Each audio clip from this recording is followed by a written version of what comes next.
There, guys. We're off to a roaring start. 3-0 with yesterday's games, NC State, Western Kentucky, and Eastern Washington. Tom, you played the sounder for two of those games, and here your boy is. So there was somebody last night who asked on social media, hey, where's that graphic? Where is the graphic that's we saw on the YouTube channel? So I posted it to him. And I said, it's a little bit blurry. Let me go get the full graphic. He goes, no, this will do. So that tells me that particular person was just looking for the information. Just wanted the information. They zoomed in right away. They said, good enough. And I think they made a call. And if they made the calls on the Cat 5 horns, then they're A-okay. Yeah, they are. We'll see what ends up happening with the others that I had out there. But also, in all seriousness, go like and subscribe on that college sports book. We're building that thing up, and it's going to be a lot of fun. And they're going to ask me to preview more games here next week. And I've got I got to dig deep in these numbers these days, Tom. I'm becoming even more of a degenerate, but for a good reason. They're paying me to do so, and so it's the right thing. And I aided you and everybody else yesterday with that. Now I'm not gonna hit at 100%, of course, not even 70%. Well, let's not count out the possibility of hitting 70%. Hot damn, Big Daddy's done it again. Let's hope. Let's also hope Florida State is ready to play football on Sunday night. The action last night was fun. I watched all of that Ohio State-Minnesota game. Minnesota's got a really good offensive line.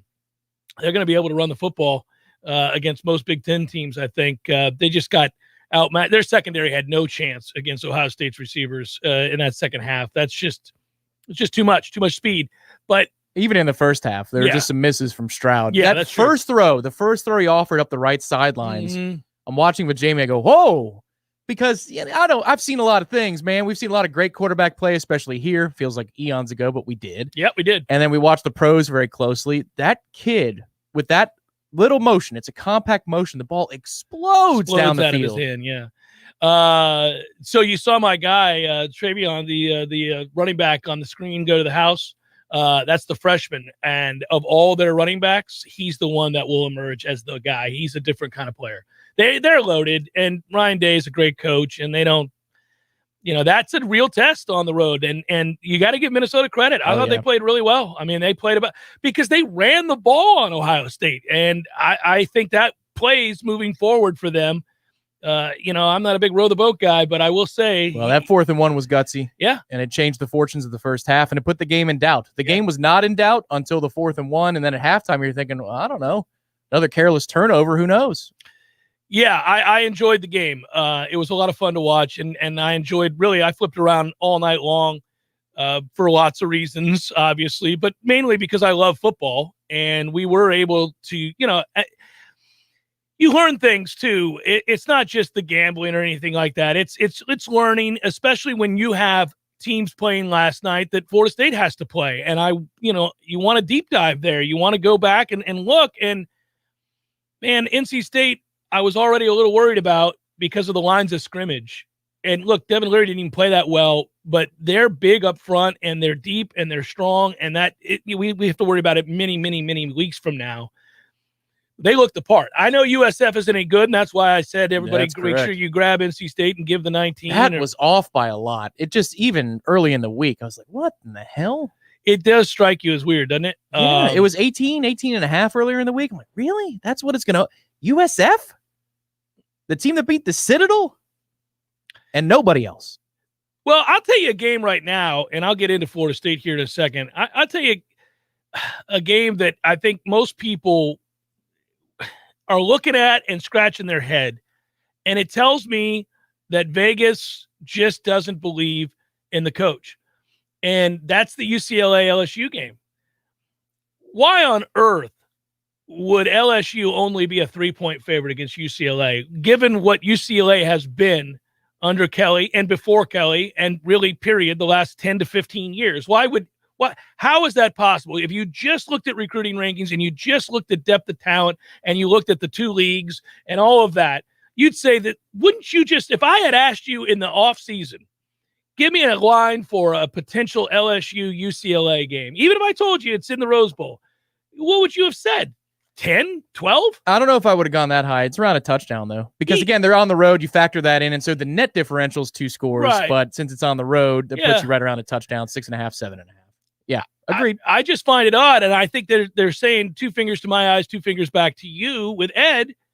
They bring in 2 new coordinators. They got it. We'll see, but that's a low number, man. That number was the talent differential. For the record, too, that number was that low before Ida, derailed what they were doing day to day in Baton Rouge. So that's not a weather-related number. Right. That's 2 weeks ago. I heard Sharps talking about it at 4.5 and 5.5. Yeah, it's strange to me. I think it's really, really odd. I would also note if UCLA is going to pull off that upset, Dorian Thompson-Robinson is going to have to play a lot better. He looked like ass in that game against Hawaii. And the thing is, he didn't have to be good. He threw for 130 yards. He completed 50% of his passes. That's it. He wasn't good. I think I remember reading when I was prepping for that, I think his QBR was like 40. It was awful. So that he's got to be a lot better because they're going to get some one-on-one matchups because LSU is going to challenge him and say, look, we don't think you have the players. He's got to hit those throws. The Carbonate kid at running back is a good player. We saw that last week. The Britton Brown kid's a good player. UCLA's got an offensive line. They got a couple of backs that I like. They need the quarterback, DTR, as his friends call him. Yeah, it's absurd how much you know about other teams now. I'm watching the games carefully. This is another level though. Like every team now, 4 of the players' names. Like for real, it's not like that guy 12. You're like 12's name. You know where he went to high school. That I don't know. He's got a blind side to his right.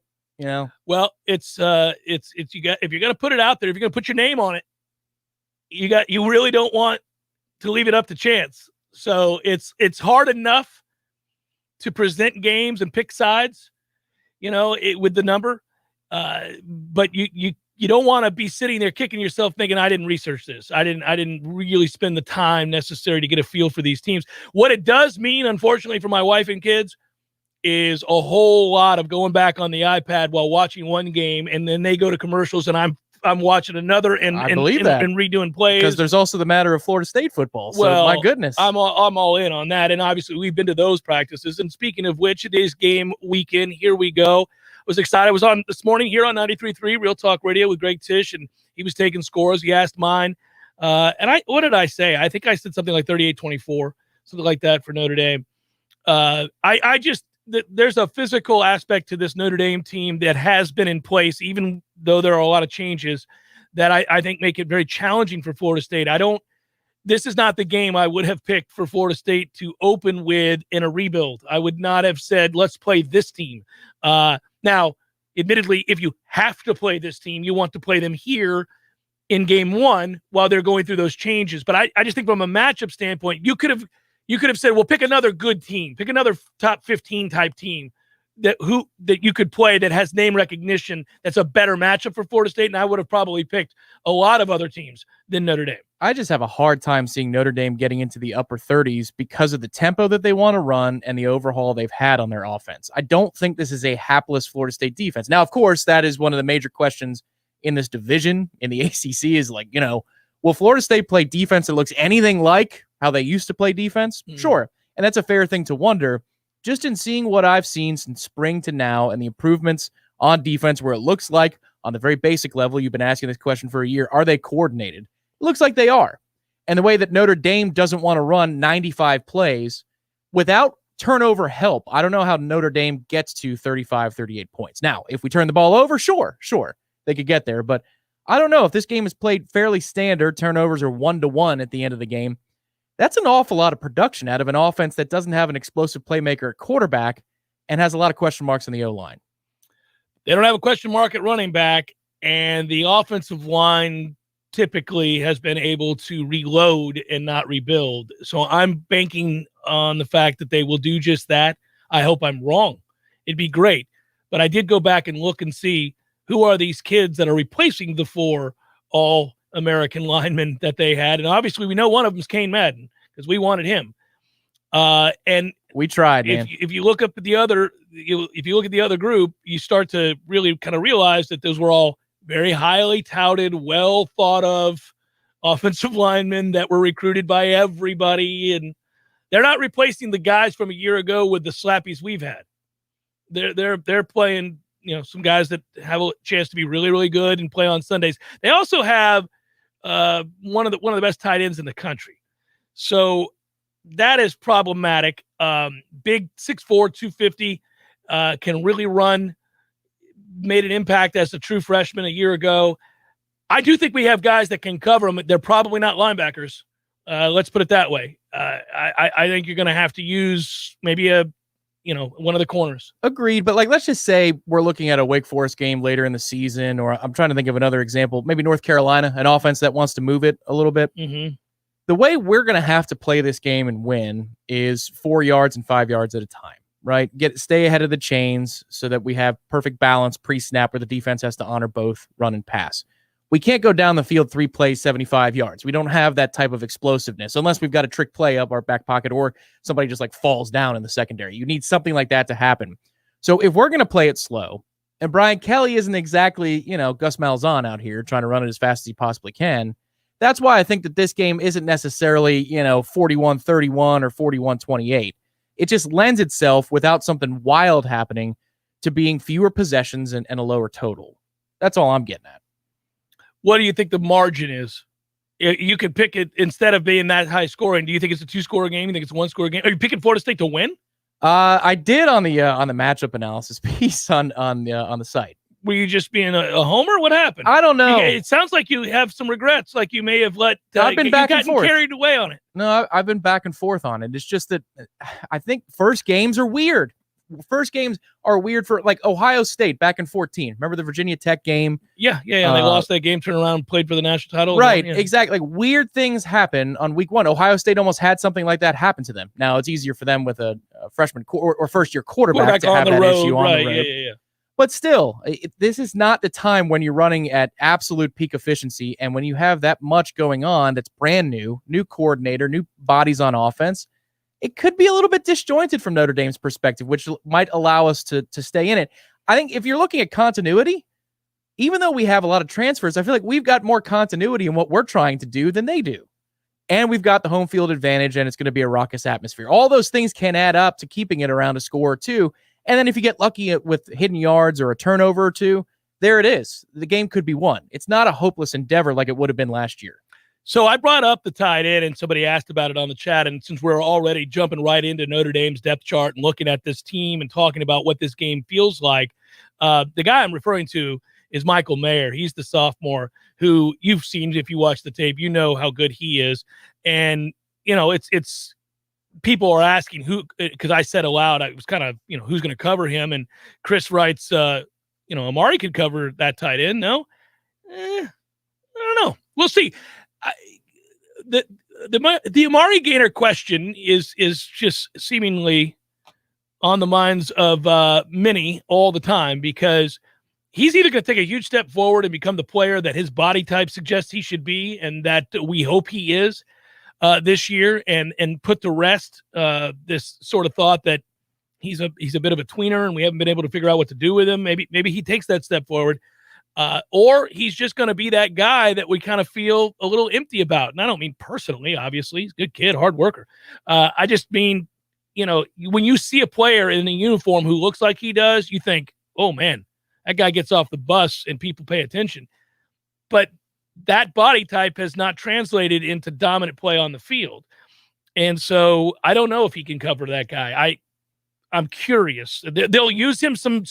There's no doubt he's going to get some snaps on him in coverage. But I think you're probably going to have to use like a Jarian Jones, if right. Or somebody well, you've like got that. Options. You've got actually quite a few options there. You could use Deloach, right? If you want to look at a linebacker, Green McKnight maybe, because he's a combo type player.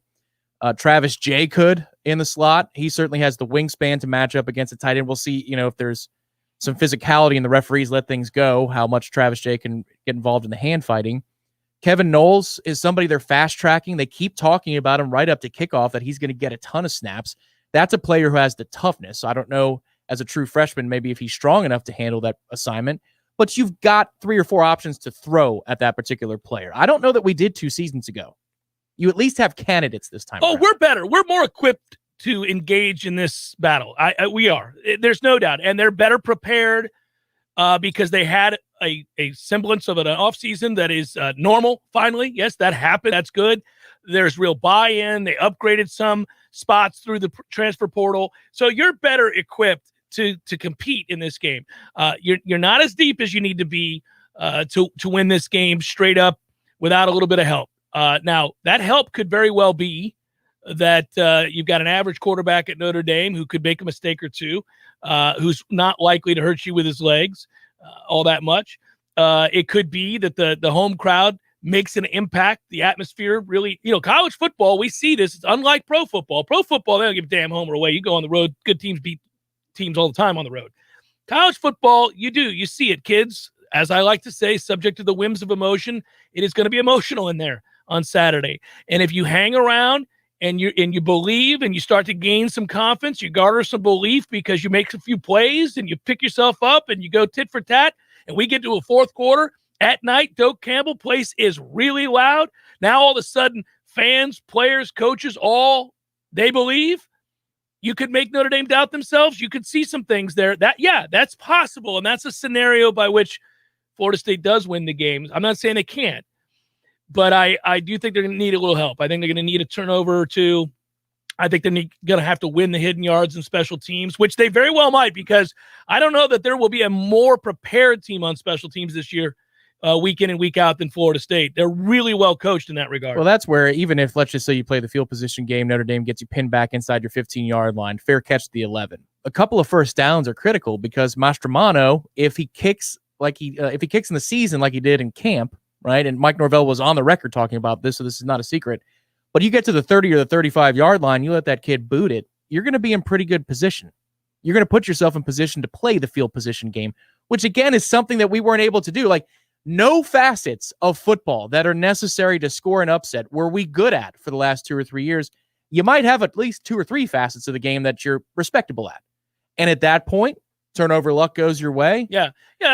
More things are within reach this season than before. Yeah, that's a better way of saying it. I think more things are in reach. We're not saying it's going to happen. Obviously, I picked Notre Dame to win the game by 2 scores. I mean, even with all of this improvement and buy-in and belief that they're better, I still think they have a long ways to go. There's a reason that number is 5.5 out in Vegas, and that you're encouraged to take the under from the odds standpoint. This is a rebuild, and it's difficult, but they do have some better pieces than they had a year ago, and they are in a better set of circumstances than last year was disastrous. You could not have dreamt of a worst case scenario for a new staff than what happened last year, and that's a shame. But you can't continue to wallow in that. We got to see real progress, and that's what we're all hoping for. And hey, I will say this: if somehow they win this game, and I don't want to make it sound like it's, climbing Everest or something like that. It would be an upset. They are 7.5-point underdogs. It would be a monumental upset because of the recruits that are in town. Maybe not necessarily the game like it's Clemson rolling in week 1. But if you were able to score that with the kids in town, what a moment that is. That's a humongous. It changes everything about how many signatures you're going to get in December. Yeah, I would think it'd go a long way. Probably so. But I think in terms of if you spring the upset, well, you have just fast-tracked that confidence that the team has been lacking. You fast-tracked that to a place now where you'll go in anywhere believing that you can win the game. Now, that doesn't mean it's a reality, but they'll believe from that point forward, and that's good. I don't want this lingering thought of, I think we can. I want some belief. I want players to take over. The other thing that's very basic in college football that we've seen in the ACC when we were the big bad Florida State or in other conferences that we really like about certain programs, when you get a good coach, when you get a really good coach, they are unbelievably adept at closing the talent gap between 2 teams.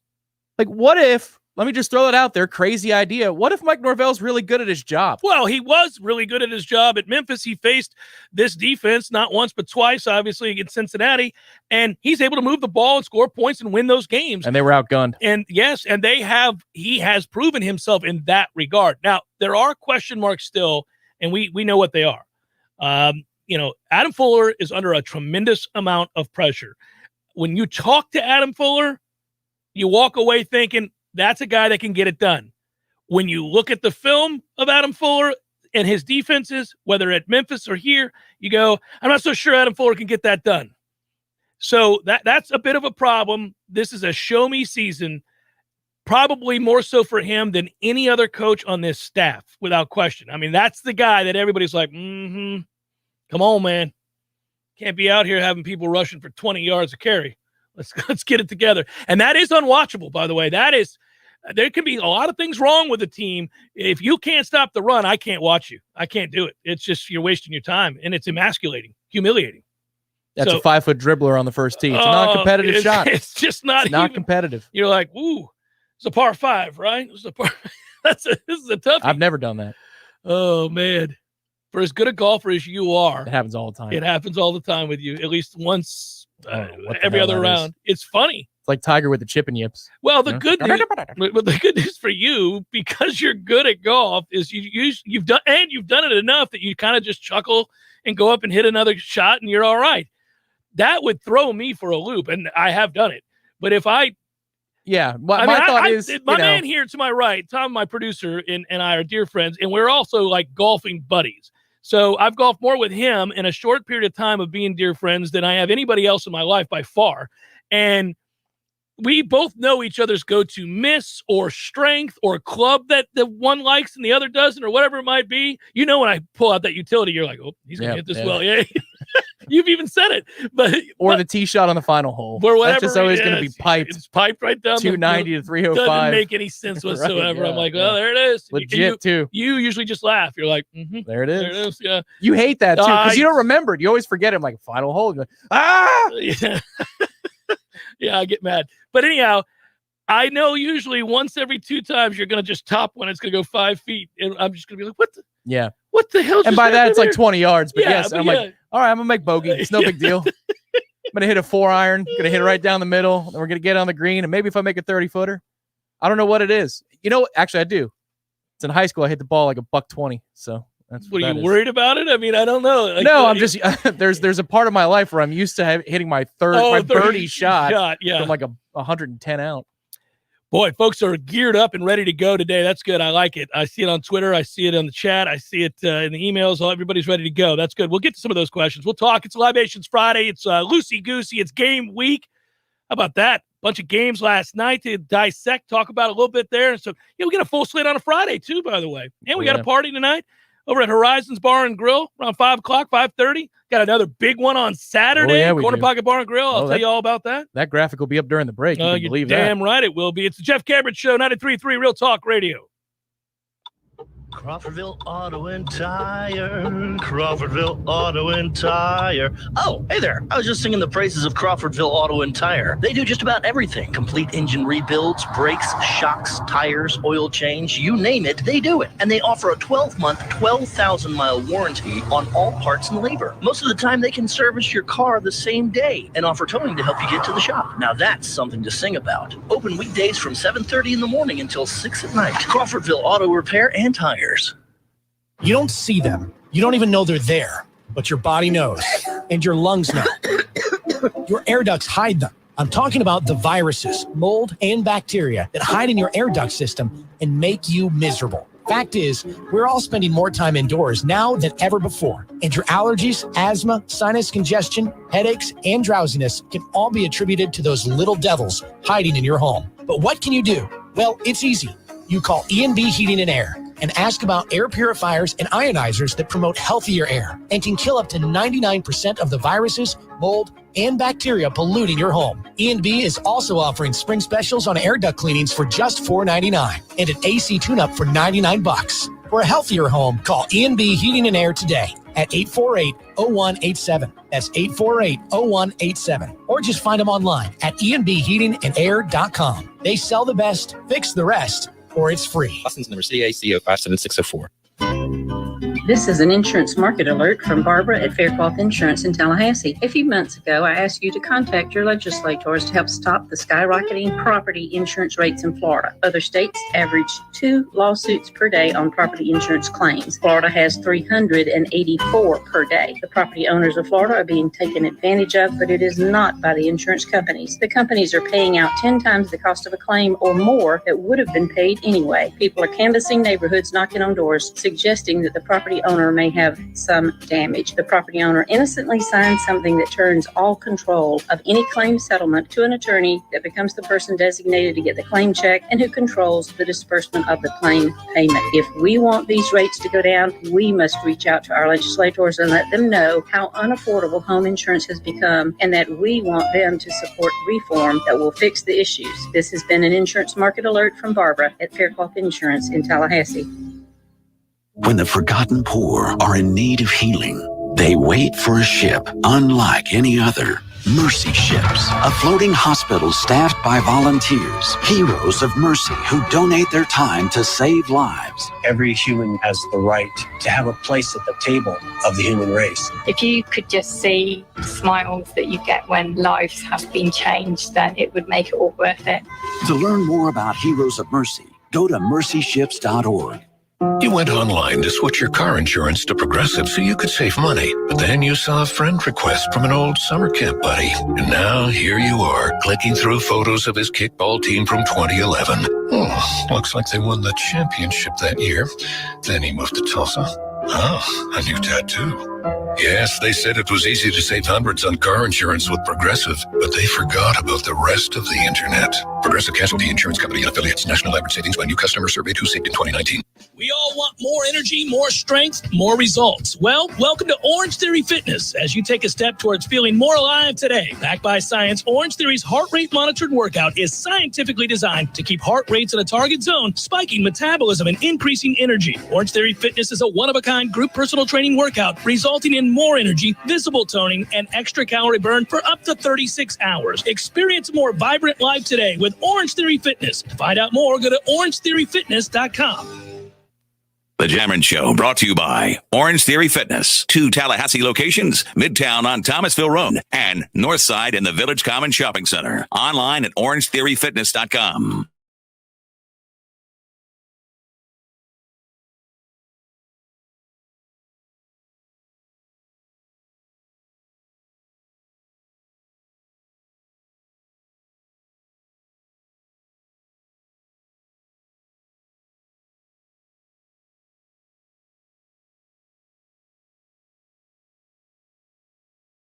Edition. It's game weekend. It's time for Florida State football on Sunday.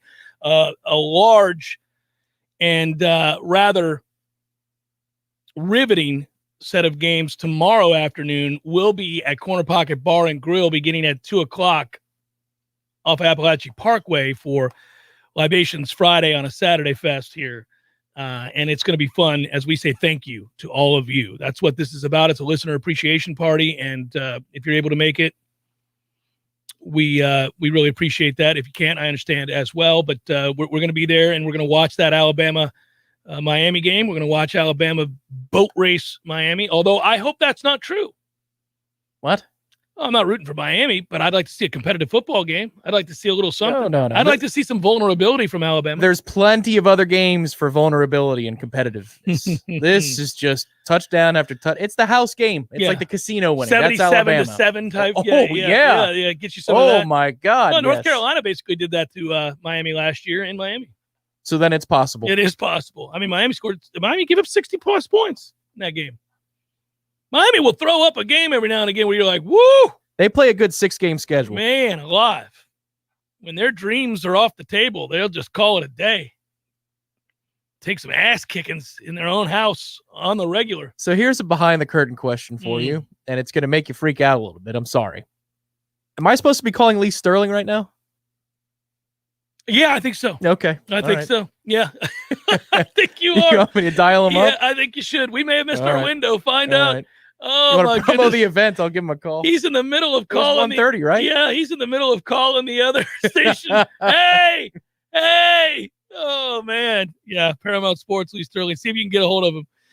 In the interim, yeah, he just texted. Call him right now. We were supposed to have Lee on. Sorry, everybody. As we want to do over the years, we have Lee Sterling to join us and pick his games, and we're going to do it right now. He got an extra plug out of this, though. I'll tell you that. That's pretty funny. Was he mad? No, he's fine. I'm mad calling the old station was what I was thinking. Lee Sterling, Paramount Sports, joins us for like year 20 in a row. Lee, how are you, brother? I'm good. How can you not be good with college football starting? You're damn right. I apologize for the lateness of things. We forgot our schedule was so off. My esteemed producer, Tom Lang, here was like, on the air, said, aren't I supposed to be calling Lee Sterling right now? Okay, hey, we're not in mid-season form yet. No, we're not. We're not. You and I takes us about a week, so we'll be ready next week. Hey, so we're good, man. I got off to a great start last night. I hope you did too. I had the easy blowout win for NC State. I also had Western Kentucky over Tennessee Martin. I even had Eastern Washington. Lee, we're off to a good start, baby. Oh, I lost with Central Florida, so buddy, missed 2-point conversion did me. You know what's amazing is I had some friends over watching the game, and they're like, "Oh, we can still come back." And I said, "No, we're done." Like, what do you mean? I'm like, when you have a pick six of more than 80 yards against you, the stat, yeah, % of the time, it's generally a 14-point swing. Man, that is, I am not a believer in Gus Malzahn, by the way. I didn't like that hire. I think he's actually better than Josh Heupel. So. Well, we'll see. I think he's at a point in his career where I kind of roll my eyes at him. I'm not real sure. And I don't know that last night proves anything, but that was an interesting way to start. It's a good thing for him and them. They came back to win that game. UCF's got a good team, so this ought to be interesting. How many times is their quarterback Dylan Gabriel going to throw two horrific passes? People talk about him like he's surefire, can't miss, and I don't see it. I'm kind of like he doesn't have the arm. I don't think. No. All right, here we go. Let's third teamer. Let's get to these games, my brother, because you've got some good ones here. I like every one of the ones that you threw up, so I'm interested in your thoughts. North Carolina -5 against Va Tech. I think the shine's off Justin Fuente. When you were wrong, I thought he was the perfect fit for them. I thought after a year, I'm like, wow, this guy is going to be a tough out, but. They're not developing quarterbacks. Quarterbacks want to leave there in droves. Their defense used to be known for defense and special teams. Number 103 out of 127 teams in defense last year. When they played North Carolina last year, North Carolina beat them and put up 56 points and 650 total yards and ran for 399 in that game. Look for Ty Chandler, the transfer running back from Tennessee, to have a big game here for the Tar Heels. I'm not saying they're on Clemson's level, but I think North Carolina's going to be really good. I like them here, 41-27. It is interesting with Justin Fuente. Everybody liked that hire. I sure did, and I talked to him at the ACC meetings, and if you go back to that first year, obviously they win 10 games. Yeah. And you're like, okay, well, he's on his way. But since that time, this is what it's looked like for folks listening at home, 10-9-6-8-5. That's right. What they've won. That not impressive. LSU -4 against UCLA. Explain to me, Lee, I have a theory, but I want to hear yours. Why is this number so low? Well, it originally started off at 7. Yes. And, maybe UCLA looking good. I mean, they didn't have to even do anything. No, Hawaii's terrible. That was awful. Yeah, I know. And being displaced.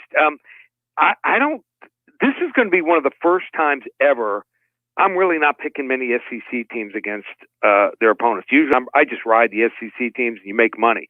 It's like a cash cow. But UCLA, this is by far their best team.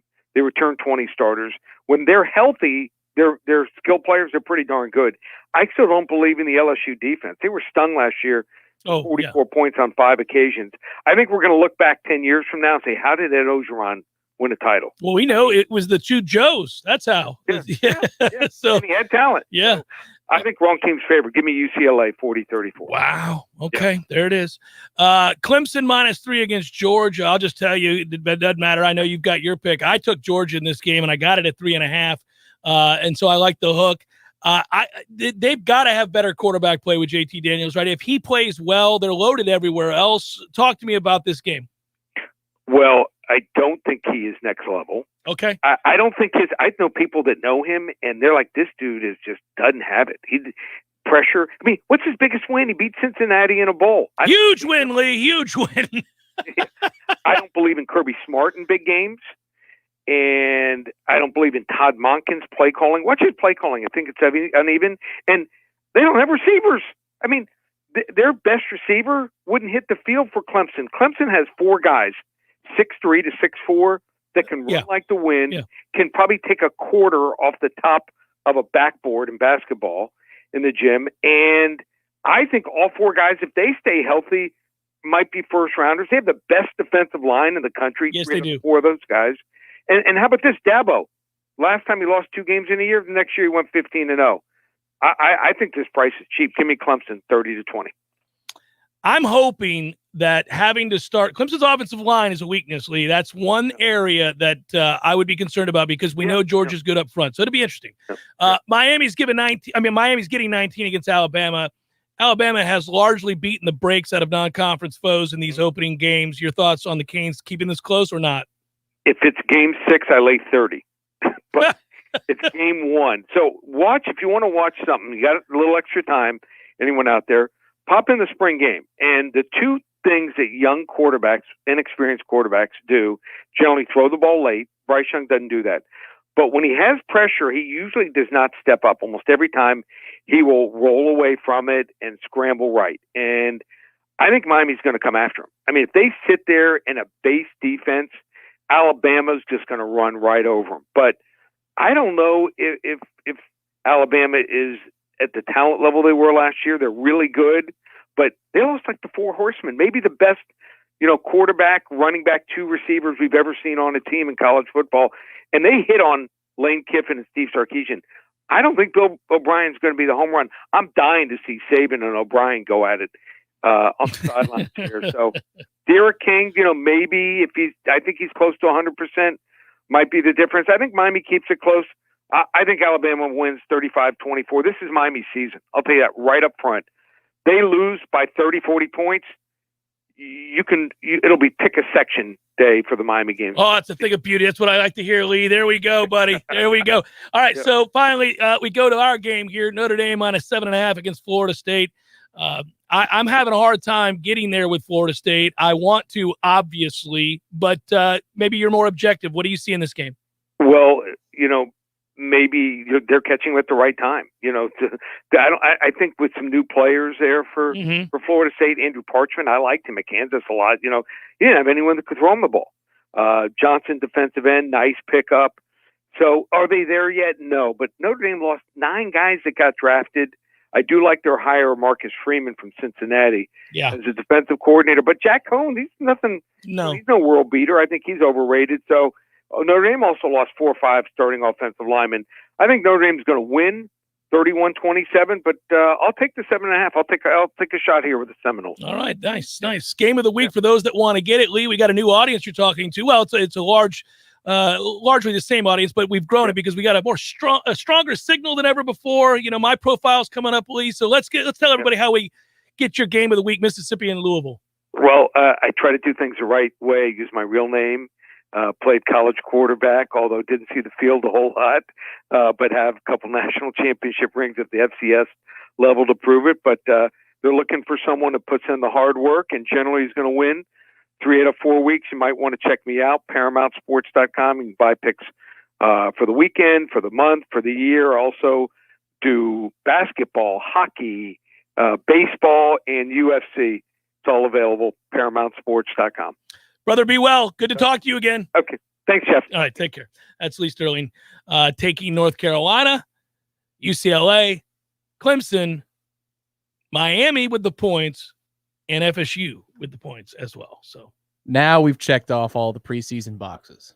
That felt good. It's official. It did feel good. Glad to have done it. Jeff Cameron Show, 93.3 Real Talk Radio, Warchant TV.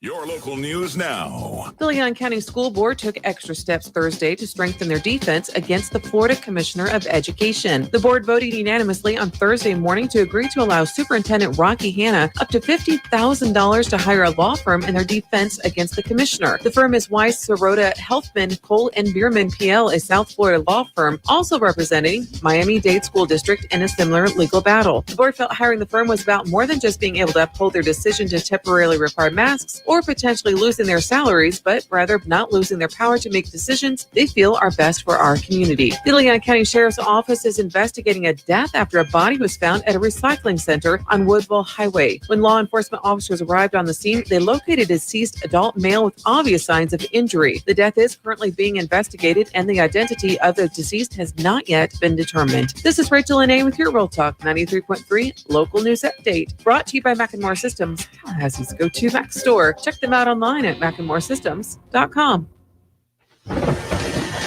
This is meteorologist Paul Trombley with your Real Talk 93.3 weather update. Slight chance for scattered thunderstorms this afternoon. Otherwise, a mix of clouds and sun. Daytime highs approaching 91. Winds out of the northeast, 5 to 10 miles per hour.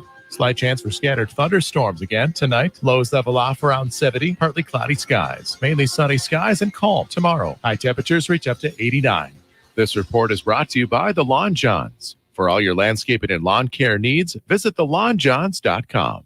Right now, 88. This is Dr. James Ryan Finn from Finn Chiropractic. The number one myth about chiropractic is you don't have to take care of your spine until it hurts. Most patients come in with symptoms, neck pain, back pain, headaches. Those are not the cause of your problem. That's the result of your problem. So unmask the cause of your problem at Finn Chiropractic through the Phenomenal Health Examination. So if you're a loved one or having neck pain, back pain, or headaches, don't mask the symptom, unmask the cause at Finn Chiropractic, because your chiropractor loves you and there's nothing you can do about it.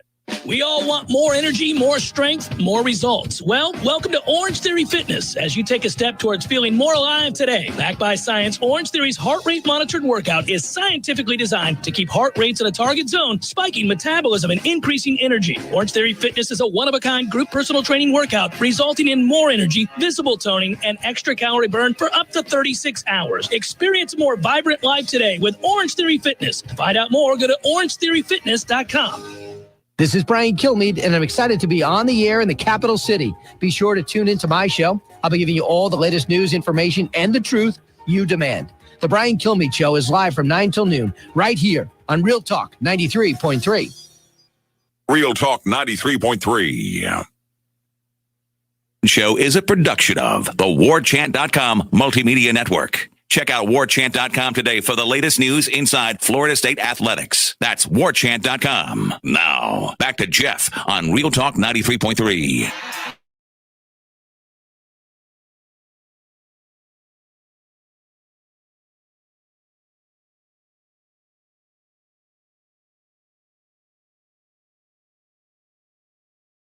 Appreciate you, brother. Woo! Yeah, absolutely. And also... I can't read that one. Is that Mr. Looks like Mr. P.A. Noles. Yeah, that is Mr. P.A. Noles. Or Mr. Pa Noles. Yeah. Love the show, guys. Who do you think will take the first snaps at quarterback? I think Jordan Travis will start at quarterback. I do. I think there's reason to believe that from the amount of reps and the consistency that we saw from him, that he'll get an opportunity to take the first snaps at quarterback. At least at practice, he has, without question, improved in terms of accuracy, throwing the football, touch, all of it. There's a lot to like about what I saw from him in camp. If it's a straight meritocracy and not based upon previous seasons and resume, right? Then it's Jordan Travis. Yeah, I think so. Now, again, McKenzie's played in big games and won them and played well, at least for a half in those games. So, they've seen him do it, and he played well against Mike Norvell. So Mike's seen that against him as well. So I'm not saying they're going to ignore him and that he won't play. I just think that the way camp played out in my mind, it seems like Jordan will get the bulk of the snaps in this game. Well, I think it's also fair to expect that this situation will be fluid throughout the year.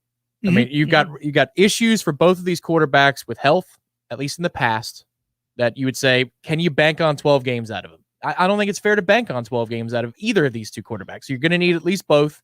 If I'm Chubba Purdy or Tate Rodemaker, I'm saying my number's probably going to get called. Just judging on recent history, my number might get called, so I better get in all the quality reps that I possibly can. Maybe that's why it was part of the plan in week 2 of camp. One thing I do want to see, and we all know that, Jordan's electrifying with the ball in his hand as a runner, and he can make you miss in a phone booth. And he had some runs last year that you just sitting there shaking your head, think, why is our quarterback our biggest playmaker, as a runner? And he was that. No, there's nothing. It's great that he has that element to his game, but you would like to see your receivers and running backs contribute a little bit. But for a very different reason, I want to see him succeed as a passer.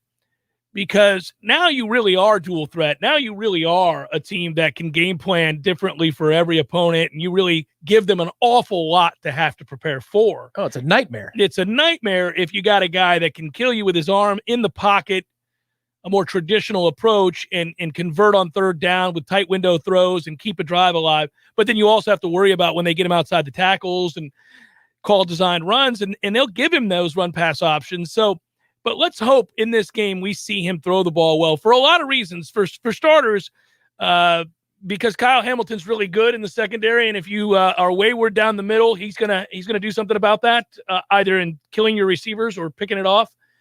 And I also think, and you and I talked about this before the show when we were driving in, we were talking a little bit about what we'll see. I do think Notre Dame will attempt to bully Florida State's wide receivers. Yeah. And I would do that because I don't know that there's anybody that has shown me they can get off a press. Now, Parchment, let's see what he is, because if he can get down the field and force them to honor his speed, then all the underneath stuff opens up and it changes what you can do in the passing game. Yeah, you might need over the top to open up the underneath like you're talking about. The other thing why you would challenge Florida State receivers too is because, and this is a self-scout from the coaching staff, Kenny Dillingham put it not so kindly in spring practice, we're not good at blocking on the perimeter. Well, we have not been. We haven't been, but I do think you got some guys more physical this year, so let's see. Well, but that would also lend itself to, if Notre Dame's going to press up, right, you need to be able to win those battles in case we've got little flares or bubble screens to the outside in which you got to make a man miss. Well, how many times have we seen it the last 3 seasons where you've got one guy to block 2 and you're trying to create an angle and we don't block anybody and it's a loss of 3? And it's like, well, that's not going to work. Let's forget about that part of the playbook. Well, admittedly, it's a real tough ask to block Cam Hart out there on the edge and have have one of your wide receivers do that consistently well, but they do have to show a willingness to do that. And what you're talking about at times were guys that were disinterested. Olay. Just completely disinterested. Sorry about the short segment, but I prattled on too long. The one prior, we gotta pay bills. Jeff Cambridge, 93.3 Real Talk Radio, Warchant TV. Summertime is color time. This summer, why not spend your time off with a home improvement project? You can use this time to try one of the most popular DIY projects, painting. And you can find your favorite color with one of America's most popular paints, Benjamin Moore. Shop for all the best paint colors and paint supplies at Epps Decorating Center with 2 convenient locations in town. Find out more online at epsdecorating.com. Every great construction project, whether it's a new addition or renovation, starts with a plan. At T-Spark, we are excited when our clients contact us to assist with that plan. Through our team of architects, draftsmen, engineers, we can help you with your project's planning and design, potentially saving costs in the long run. Whether you have a residential or commercial project, we look forward to working with you. Call us today or visit us at tsparkconstruction.com.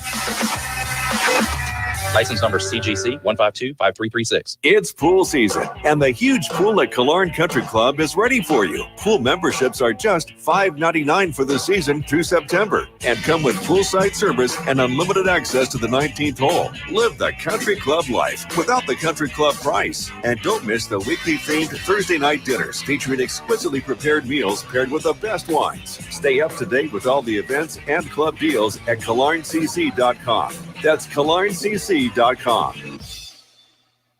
Hi, Chris Kraft for the Kraft Brothers dealerships. At Kraft Nissan, we've been amazed at the number of Toyota and Honda people trading up to Nissan's new family of SUVs. The changes are stunning. And don't just take my word for it. Motor Trend tagged Rogue as the 2021 SUV of the Year finalist, adding that Rogue can go toe-to-toe with Honda and Toyota. Well, guess what, Tallahassee? We can't keep the new Rogues on the showroom floor. Seriously, if you haven't seen one for yourself, come take a test drive and you'll see the new Rogue sells itself. In the 2022 Nissan Pathfinder, it's roomier, quicker, and better equipped. Plus, the second row seats easily slide and flip forward to allow access to the third row, even with a child seat installed. And finally, Car and Driver says savvy shoppers will be surprised by the new Armada's luxuriousness. So I encourage SUV lovers to come see the new Nissan family of SUVs. Everyone knows that Nissan SUVs have more standard equipment than the competition. The award-winning Rogue, Pathfinder, and Armada, only at Kraft Nissan, Mahan Drive, Tallahassee. If you weren't the owner of Gordo's and all those wonderful restaurants, Eddie, what would you be doing? You know, I think I'd want to be a I don't know what I'd want to be. A boat captain or a cowboy. You know how to use a lasso? No. You'd have to do that if you were a cowboy. Yeah, but I've never even been on a horse. It's not my place to be on a horse. I agree. And the horse thanks you. Gordo's, bringing the flavor and flair of Cuban food to Tallahassee since 1996. The Jeff Cameron Show, brought to you by Orange Theory Fitness. 2 Tallahassee locations, Midtown on Thomasville Road and Northside in the Village Common Shopping Center. Online at orangetheoryfitness.com.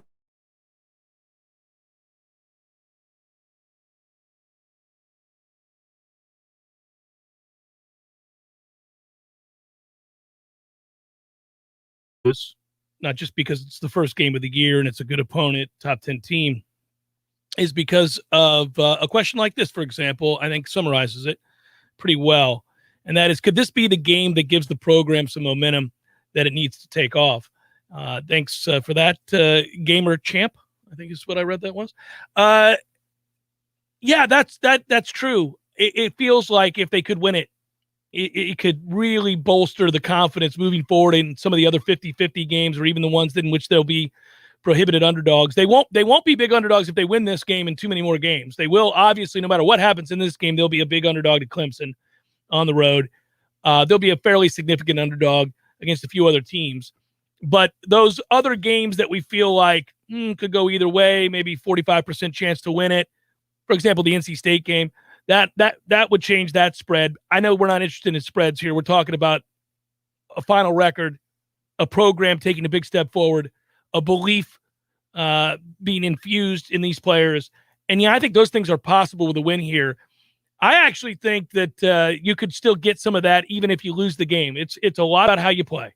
Yeah, there are layers that, most fans, not the screaming fans, but most fans can see that there is improvement if the details are sound in A, B, and C category. Everybody's got like their things that piss them off, like pre-snap penalties or hidden yards and special teams, or you can't make a kick from anything Nebraska 38 yards. does when you watch them play. Yeah. So a lot of fans can see the improvement in those areas and the player buy-in. You see the look in their eyes that they're not giving up, that they're playing for each other, and you can get behind that. The question for me is, because this coaching staff has been so consistently messaging to recruits, this is the important thing here. It doesn't matter what the fans think. How about what the recruits think? They have been consistently messaging that, pardon our dust, we're trying to get better here. Mm-hmm.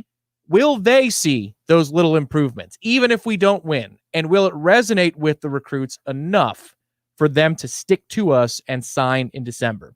Because think about it. Since we've had a December signing class, there has not been a routine year at Florida State. Yeah. There's been either a coaching change or COVID.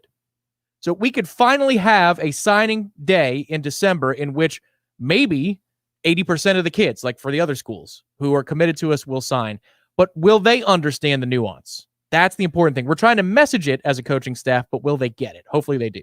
I wanted to read this question because it's a good one. Kinsey wrote, "Hey, Jeff, what would you rather the post-game narrative be? 1, a close win over a sloppy Notre Dame.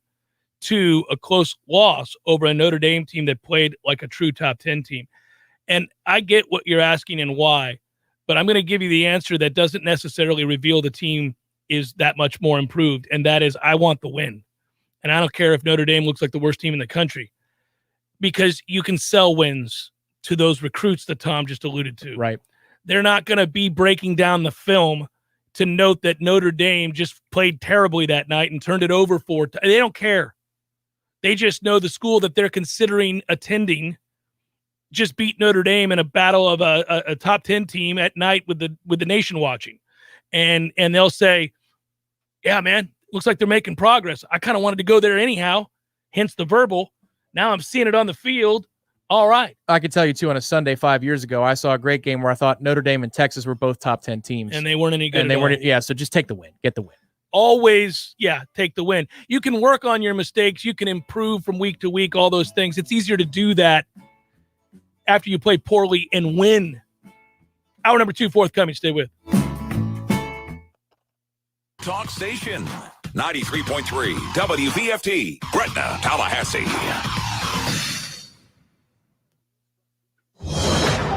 Breaking news this hour from townhall.com. I'm John Scott. Hurricane struck Louisiana. Gets a visit from President Biden this afternoon. Days after Hurricane Ida slammed Louisiana and left 1 million people without power, the president will visit the state to get a first-hand look at the destruction. He will take an aerial tour of damaged areas as well as visit a flooded neighborhood. Mr. Biden says his message to everyone affected is the nation is here to help. White House correspondent Greg Cluxton, the president, has just arrived in New Orleans. Earlier, the president acknowledged the number of jobs created last month came in below expectations. Well, I know some wanted to see a larger number today, and so did I. What we've seen this year is a continued growth, month after month, in job creation. The Labor Department reporting America's employers added just 235,000 jobs in August. It's seen as a modest gain after 2 months of robust hiring at a time now when the Delta variant is spreading. Also at townhall.com, President Biden opposes the new Texas abortion law, but he says he understands the views of pro-life Americans. I respect people who don't support Roe v. Wade. I respect their views. I respect them, those who believe life begins at the moment of conception and all.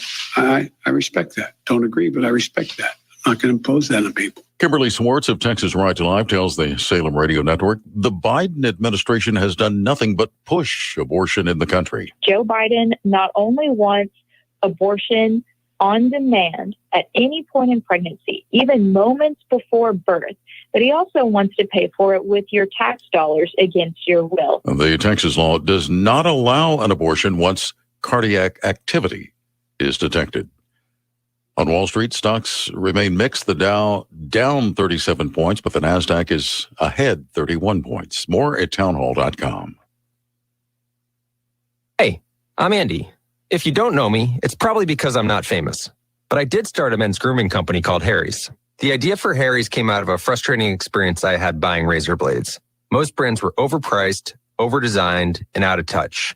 At Harry's, our approach is simple. Here's our secret. We make sharp, durable blades and sell them at honest prices for as low as $2 each. We care about quality so much that we do some crazy things, like buy a world-class German blade factory. Obsessing over every detail means we're confident in offering a 100% quality guarantee. Millions of guys have already made the switch to Harry's, so thank you if you're one of them. And if you're not, we hope you give us a try with this special offer. Get a Harry starter set with a 5-blade razor, weighted handle, shave gel, and a travel cover. All for just $3 plus free shipping. Just go to harrys.com and enter 3388 at checkout. That's harrys.com, code 3388. Enjoy. Barry knows cool. He's keeping you comfortable. Barry knows cool. You can put him to the test. Your home has been a place of great comfort. We can help you keep it that way. Bearno Heating and Air is helping you get ready for summer with $1,500 off select new units, 0% financing for qualified buyers, plus worry-free maintenance plans. Learn more or schedule online at BearnoAC.com. Turn to the experts at Carrier and Bearno Heating and Air today. For license CAC 1816186. Warchant.com is the ultimate inside source for FSU football and recruiting. Get in on the action for free for an entire month. Warchant.com is offering a risk-free 30-day trial subscription just by entering the promo code WARCHANT30. That's WARCHANT30. Get in on the world's most active FSU message boards. Receive breaking news, stories from our award-winning staff, plus get exclusive interviews and videos. Just enter the promo code WARCHANT30. Warchant.com, your ultimate Seminole sports source.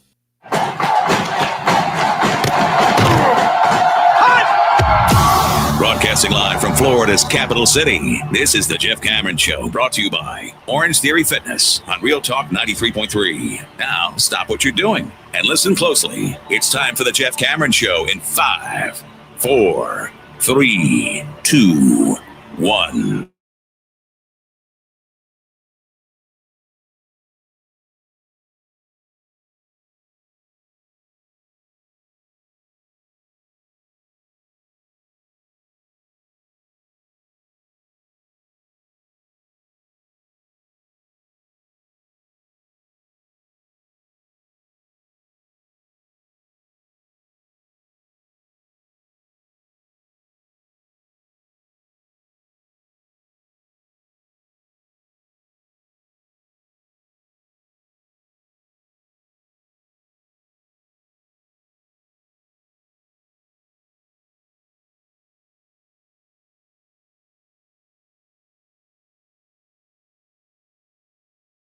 too.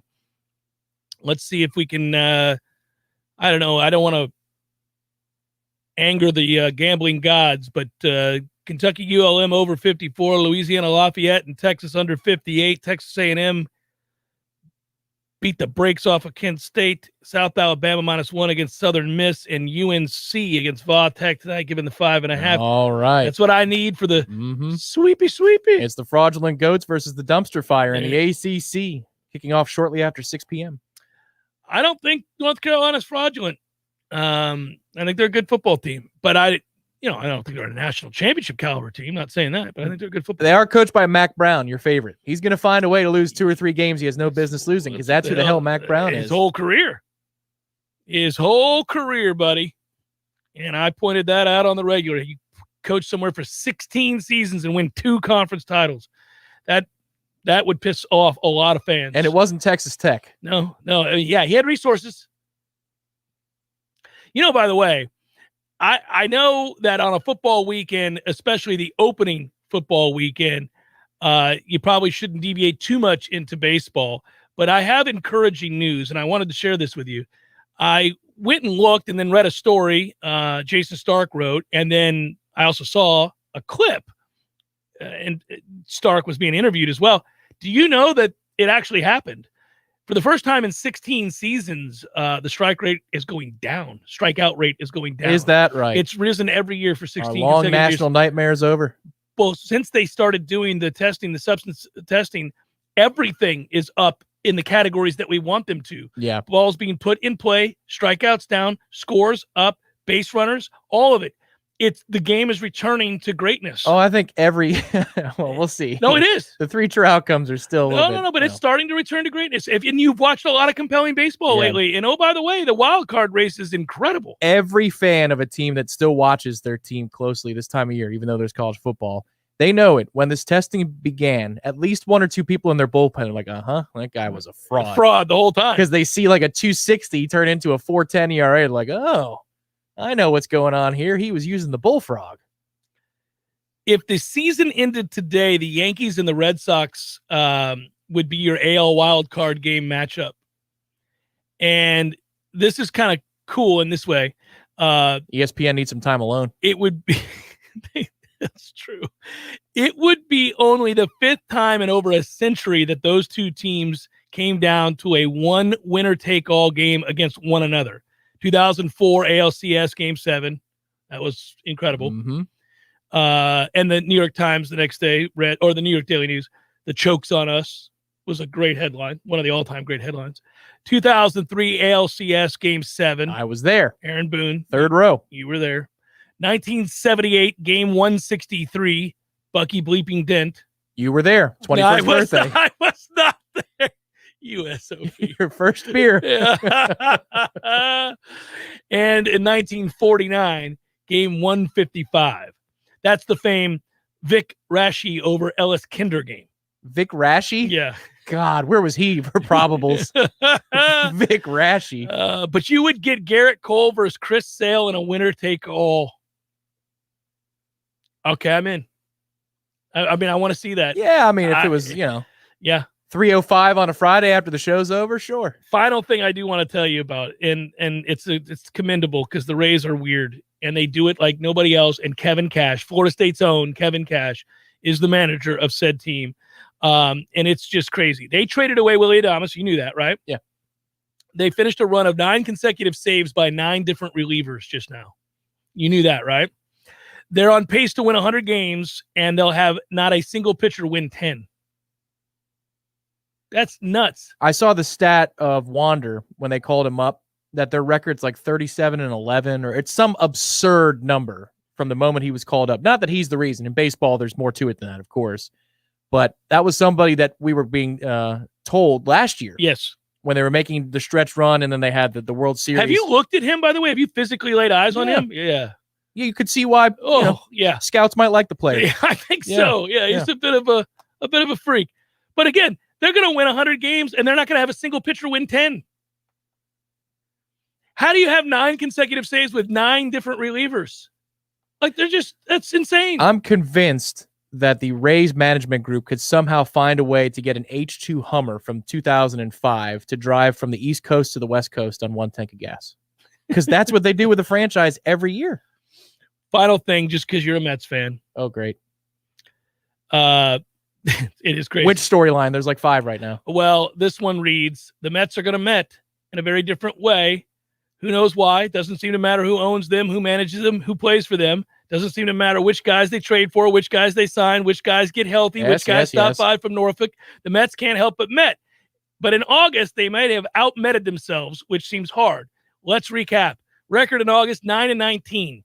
Fifth worst in baseball. Not what we need. Where they started August, first place by 4.5 games. Where they ended August, third place, 5.5 out. Well, it was the worst August record in the division play era by any team that started the month with a lead of 4 games or more entering the month.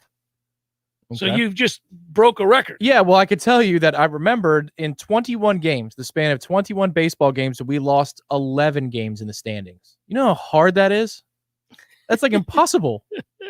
11 games in the standings over the span of 21 games. So, yeah, I know. Are you still locked in? No. We got college football. It's time. It is time. I just, there were moments. Hey, take the time to do this. I'm not chiding anybody, and I'm not trying to preach. You sure? I'm very sure. Okay, with the Mets thing, I don't know. Oh, no. I just thought you would find some of those numbers interesting. By the way to go, ladies. Way to dominate. 5-2 over Florida on the pitch. Yep, that's right. Domination. It's the worst beatdown in series history, as I understand it. Is that was, correct? Our former friend at the old station, Ryan Kelly, reported that last night. Yeah. Ass kicking. Even with the garbage time goal for the Gates. So what I was going to tell you was that there's a lot of things that you have to stop and appreciate. That was one of them. I just wanted to note that because that's just as consistent as anything there is on this planet. It's Florida State soccer being dominant. But they whooped ass when I was in school. Yeah, it's not yesterday. It is unbelievable how consistently awesome they are. But what I wanted to say was that while you're at this game on Sunday night, and I have a sense that as we get later into the evening, the weather for this time of year in Tallahassee is not going to be that bad. It's going to be kind of nice, kind of dry with a slight breeze. Won't be awful. You won't be sitting there thinking to yourself, God, it is very hot. You're going to be thinking, this is all right. But also, we talk about that atmosphere and how electric it's going to be. And people have referred to, and I understand why, to some extent, the Oklahoma game from 2011. Well, if it's anything like that, take the time to look around. Like, have a moment in the game where it's the energy, it is palpable. You almost have to wipe it away from your face. It's right there. And just take the time. We've all gone through a lot this last year. Just take the time to appreciate the hell out of that. That's the dumbest thing I've ever felt, like in that stadium. And I'm not talking about the 60 minutes, because there was the sequence in which Oklahoma took a false start and a delay a game on the punt, and like Stoops is running over from the sidelines, jumping up and down. I'm talking about, we did the pregame show from Langford, and then we got our stuff set down in the press box, and we walked up to the roof. And walking out of that staircase area and feeling the energy and walking to the edge where the stadium lights are and looking over the threshold and seeing all of the kids that were there. The student section was completely full an hour and a half before the game. It was, I mean, eerie. Like right now, I have goosebumps right now just thinking about that feeling and that electricity. This is going to be unique, though, because it's bittersweet. You also are honoring Coach Bowden and his legacy. But then you also have the issue when just before we left the old place, I took a break. I went over to Destin, and I went to a music event. It was the first of its kind for most everybody. And it was one of those rare events in which the artist and the fans were both appreciating the moment and living in the moment. There are times when the audience is feeling it and the band is just collecting a check, and you can tell. And then there are other times where the audience isn't really there to see the band and they're not paying attention, and the band is pissed off about it. In this instance, both parties were so full of joy to be there. So that's going to be something on Sunday. That's going to be part of the atmosphere. But then you also have the honoring of a legend, and that's going to be pretty sad. I don't think so. I tend to celebrate those moments because, especially if it's a life well lived, and I think that the point of emphasis has to be that somebody lived 91 years. They got to marry their childhood sweetheart and have a life in which they produce, was it 6 kids? I mean, I don't know that you could ask for anything more in your work or private life than Coach Bowden got in 91 years on earth. If any of us get something similar to that, where you succeed at both to that level and to die surrounded by people who love you, yeah, man, that's all right. That's something to celebrate. I get what you're saying. But I think that I tend to look at things that way the best I can. And I'll smile ear to ear because that's something where you say, man, it's possible. Like you can strive for something like that. It's also easier. You do less crying. You do less crying. I'm talking about in your own personal life. It's not too. a gone too soon. Yeah, it's not a gone too soon. It's like, listen, I got a dog that's 13 and a half years old. I don't know when he's going to leave us. Hopefully not soon, but by definition, probably pretty soon. And Christy said something. My wife said something to me the other day. He likes to get in our way in the kitchen because he's looking for food. He's hoping that we drop food if we're making sandwiches or something like that. And she's like, oh, he's always in our way. And I said, you'll miss him when he's not. And come on. And she said, yeah. That is wrong. Well, and she said, yeah. And then I said, but here's the thing. He's not young. He's old. And he's been loved for every year he's been here. And you can't get better than that. So you're not going to like, oh, my dog's dead. Hey, I'm not saying that. You'll just say, hey, listen, he had a good home and he was loved. And that's all you can ask for. Matthew, I guess this Libations Friday is going to be for drowning sorrows. That's what's going on. Going to Horizons to drown my sorrows. No. I've got old pets too, man. What are we doing? What are we doing? Better appreciate him. Take some time to appreciate him, damn it. Look around. That's what I'm saying. Look around on Sunday night. Appreciate things. It's Jeff Cameron Show, 93.3 Real Talk Radio and Warchant TV. I call Swain Pools and Spas. Now I'm soaking up the fun when I want to. I call Tallahassee Car Care and they're fixing my car when I want to. Hey, what are you doing? This is a Swain Pools and Spas commercial. I'm turning it into a Tallahassee Car Care commercial. But Swain Pools and Spas is a full-service shop offering sales, renovation, supplies, and more for years. And Tallahassee Car Care is a full-service shop offering brake and tire service, batteries, oil changes, and more for years. But people go to Swain Pools for quality and reliability. Nobody knows more about pools and spas, and Swain has new Caldera spas in stock right now. And people go to Tallahassee Car Care for their 5-star service at great prices, with most maintenance done by their certified technicians while you wait. You know what? Just look for the big Swain sign on West Tharp Street, because Swain Pools and Tallahassee Car Care are under the same roof. Online at SwainPools.com. Online at TallahasseeCarCare.com. Swain Pools and Spas. Welcome to Tallulah Talk After Hours, your home for all things CBD. Tonight, we're talking about the benefits of CBD personal lubricants, CBD massage oils, romantic CBD scented candles, chocolates, and even CBD bath bombs. Did you know CBD lubricants can lead to increased sensitivity, resulting in longer and stronger experiences? What's left to talk about? Get yours today at Tallulah CBD on Market Street and now open in Betterman Crossings. Thanks for listening to Tallulah Talk After Hours. Hey guys, it's Greg Tish. It's summertime, it's grilling time. But with a grill that just won't light, you're just going to end up with the summertime blues. Yeah, blues and barbecue go hand in hand, but if you get a custom outdoor kitchen built from Hearth and Patio, you'll feel like a rock star every time those flames kick on. They also sell a full line of incredible high-end grills like Fire Magic, Blaze, and Broil Master, all designed to deliver the ultimate in beauty, performance, and durability. Everything you need to elevate your grilling experience can be found at Hearth and Patio. In fact, anything related to fire can be found at Hearth and Patio. Fire pits, gas lighting, indoor and outdoor fireplaces, wood stoves, and even custom-built pizza ovens. Go see for yourself. Check out their services and products online at hearthpatiotallahassee.com. That's hearthpatiotallahassee.com, or give them a call, 850-727-4282. That's 850-727-4282.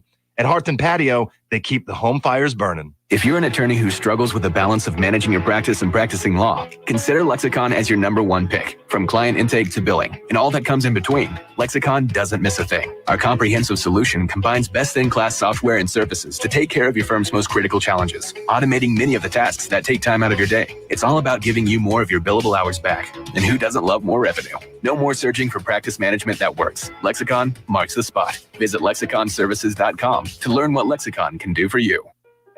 Have you wanted to speak a new language but thought it'd be too difficult or take too much time? Then try Babbel. In just 15 minutes a day, Babbel teaches you conversations that you will actually use. With 14 languages and lesson topics like travel, business, relationships, and more, you'll learn what matters most to you. Babbel. Language for life. Learn a new language with ease. Go to Babbel.com to try for free. That's BABBEL.com. We all want more energy, more strength, more results. Well, welcome to Orange Theory Fitness as you take a step towards feeling more alive today. Backed by science, Orange Theory's heart rate monitored workout is scientifically designed to keep heart rates in a target zone, spiking metabolism and increasing energy. Orange Theory Fitness is a one-of-a-kind group personal training workout resulting in more energy, visible toning, and extra calorie burn for up to 36 hours. Experience a more vibrant life today with Orange Theory Fitness. To find out more, go to orangetheoryfitness.com. The Jammin' Show, brought to you by Orange Theory. On a Sunday night, the first one? Okay. We've not done that before. Yeah, we've done a ton of Mondays. We have. Obviously, this is the fourth straight opening game in Tallahassee to start a season. That's the longest stretch of opening home games since 2008, 2012, so not that far back. But we did the other times we've had four straight at home to start the seasons: 47 through 51, 54 through 62, and 81 through 84. Yeah, I guess that's right, because in 13 we were on the road at Pitt, and you were there. I watched a near perfect performance with Jameis Winston at the helm, and my dad and I walked through a deluge as we walked to the stadium. It could not have rained harder than it did that night in Pittsburgh just before that game. And then, just like that, the spigot turned off, and we walked inside, drenched as we were, sat down, and I'll never forget, midway through the second quarter, these two gentlemen who had been season ticket holders for Pitt for a very long time, right there on the 50, and Jameis threw a laser, one of the many that he threw that night, and the guy turned to I think it was his dad. I think it was a son and father combo, and I think it was like an 80-year-old and a 60-year-old. And the 60-year-old's like, who the F is this kid they have playing quarterback? He was furious. And the dad was like just shaking his head. And then the kid said something along the line, the kid, even though he's a grown man, said something along the lines of, "We don't get those kinds of guys." And then the dad didn't say anything, and he just kind of nodded his head and then went back to watching. No, the dad didn't say, "Not since Marino." He didn't know nothing. I mean, that was hilarious because it was probably the third throw in a series of throws that wowed you. And you could just see the frustration. It was like that guy with the punter that night in UF. Oh, yeah. And he's just like, the laser happens on the sideline, and he's like, who the F is this kid? Damn it! Yeah. It's the best open air press box moment ever. Oh my God. Because they kind of have you hovering over the first level in that media area. And yeah, because, all right, we got him pinned back. I see him. He turns around, slapping high fives with his friends. Mm-hmm. They can't get out of this one because we're on like our 12. That football hangs in the air for 6 seconds, and it goes 58 yards on the fly, out of bounds, and no return. Yeah. Damn it! This is ridiculous. Again? Oh, I know. Coley writes, Mr. Cameron, is there a possibility that the pressure on FSU is a detriment? Opening game, Bowden Tribute, full stadium, and the only game on that day in prime time. Maybe. I mean, listen, there is heightened nerves perhaps for primetime games, but once the ball's kicked off, players don't think like that. You know, I heard something yesterday. It's just, you could tell we've had an off season of talking, and people just need to see games, because I heard analysis yesterday, quote unquote, regarding the Clemson game against Georgia. And the question to the person being interviewed covering the game was any thought about, the comfort level of the teams playing in Charlotte, because Clemson plays there all the time. And the guy said, well, that could be a big advantage for Clemson. They win the ACC championship on this field every year. And I was like, you're just saying words. Right. What the hell are you talking about? So, nobody cares. You got to play the game. Georgia doesn't walk out on the field in Charlotte and go, this feels foreign. I don't know. I don't think we can play here. And Clemson's like, oh, it's like a barbecue in our backyard, guys.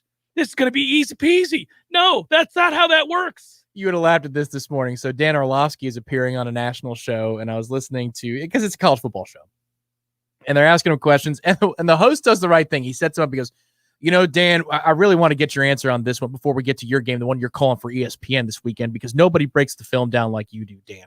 So I want to know, who are the top 3 quarterbacks in college football right now that you can't wait to see? And you know, Orlovsky butchered the answer. He said, well, Spencer Rattler, I guess, would be one of the guys. I haven't seen any of his games, but I hear, that he's, I'm like, whoa, dude, way to botch. This guy put it on a tee for you. You could just say anybody else, because I haven't watched a lot of his games, but everybody tells me he's pretty good. Like, what? That's a weird That's not the answer say. when the host's like, you break down the film like anybody. Well, I've never seen him, but I'm sure he's pretty good. Also, that's not who you'd pick. Correct. That's That's who right. you'd pick. On 2 levels. Like, oh, that's good God. Not who you'd pick, by the way. Hey, let's take the time to let everybody know this. Tomorrow, we will be at Corner Pocket Bar and Grill. We'll get there around 2 o'clock, maybe even a little bit earlier. And there's a whole hell of a lot of celebrating we're all going to do.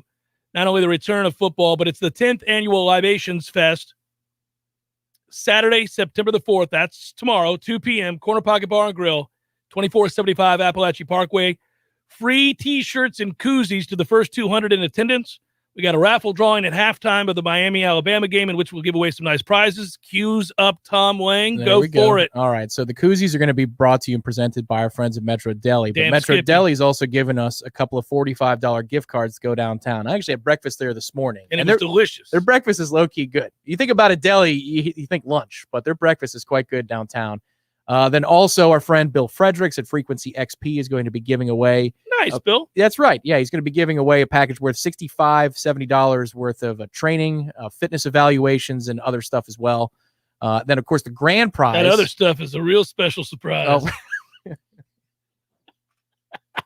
The grand prize from our friends at Zaxby's. 50-yard line seats. Yeah. We're going to keep it moving. 50-yard line seats for Florida State and Notre Dame. It's part of a larger contest that's going to be going on this year.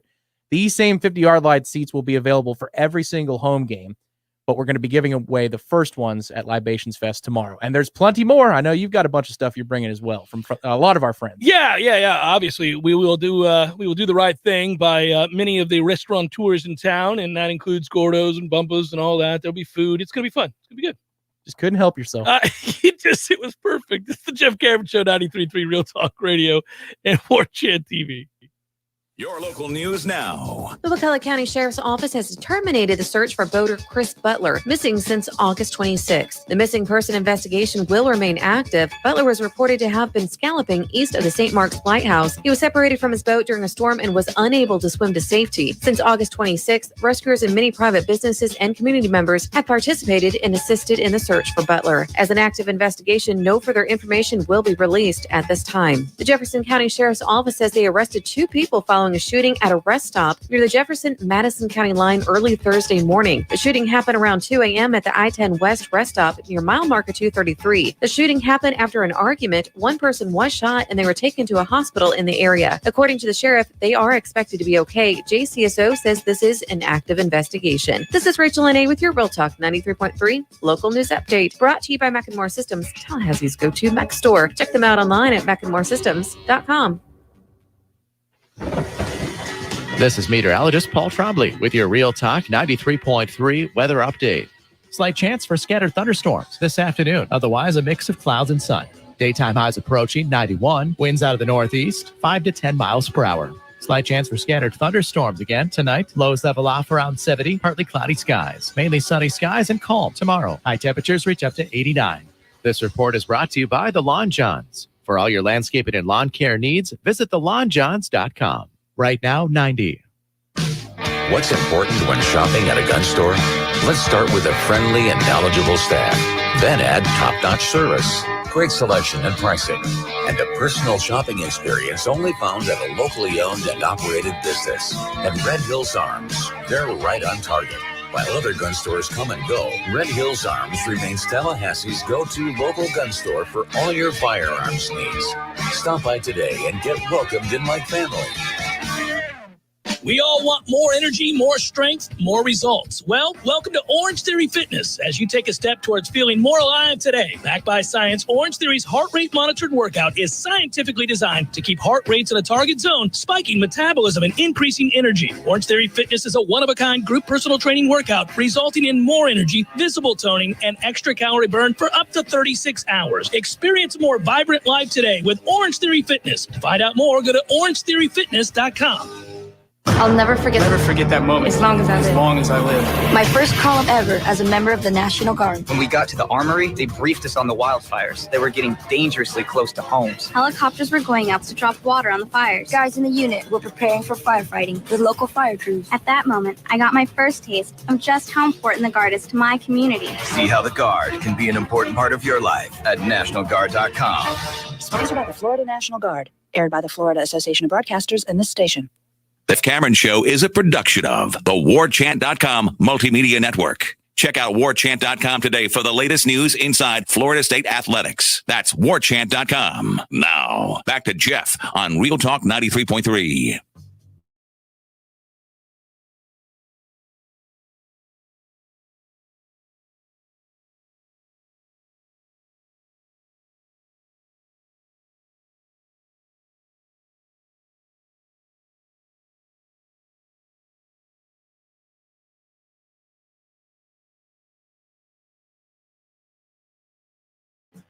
I will say, I continue to try to figure out, you try to tell the story of a game. We're always trying to tell the story of a game. Yeah, that's a terminology from a friend of ours last year. Yeah, and it is true. You go back and you try. Well, the number that Vegas gives you, by the way, tells you what they think, the score is going to look like. You can see who's favored and what the total is. So you add up the number and you try to get there. And, I feel like if that plays out that way, what's that, 56? What is it at now? I didn't look at it today, the total. I was in the upper 50s. Let me take a look. 56 and a half, 57. I could have that wrong. I haven't looked. I'm not wagering our game, so I put it out there on the Redemption Thursday picks just because people always want to know which side I'm on for that particular Florida State game. But in my real life, it's not on the card. I couldn't do it. Couldn't trust myself to be as objective as I needed to be. If I did have to play it, I'd give the 7.5. Yeah. 55.5. Okay. So yeah. And Notre Dame's favored by 7.5. So you can just from there kind of figure it out. And if it plays out that way, you'd say to yourself, well, this is a whale of a game. I mean, if we get that, yeah, that's something that I think most fans would take as a positive sign. And it all parlays into, no matter what happens in this game, it all parlays into a big game against Wake Forest in week 3. In essence, that's what, 31-24, somewhere in there, 31-27, something like that. Yeah, spot on. There's one service that I looked at where I like to go for these things. And it was 55 flat and 7. So there, yes, 31-24. Yeah. It's a hell of a game. If we got 31-24, that's a hell of a game. In a weird way, it's so much easier right here on a Friday, Libations Friday at that, to celebrate and get excited about, the progress that's implied in that score. But walking out of that stadium, if we're that close, you're going to be like, oh, that close. Might as well just go head on and win the damn thing. I actually believe it's either going to be something like that, very close with an opportunity to win, or we're going to get blown out. I see no scenario by which Florida State blows Notre Dame out. Yeah, that's probably true. You can't bank on that because as much as it was fun to watch Florida State jump all over North Carolina last year, that team is coached by Mac Brown, and it's not the Brian Kelly system. Brian he can be sloppy at times to open a season. That's where Notre Dame fans have a little bit of trepidation about this game, is they're not always sharp for week 1, but they're not hapless out of nowhere. No. Haven't been in some time. No. Listen, I've ripped Jack Cohn since they picked him up from Wisconsin. I've rolled my eyes at the thought of him being the difference maker for Notre Dame from a national championship level.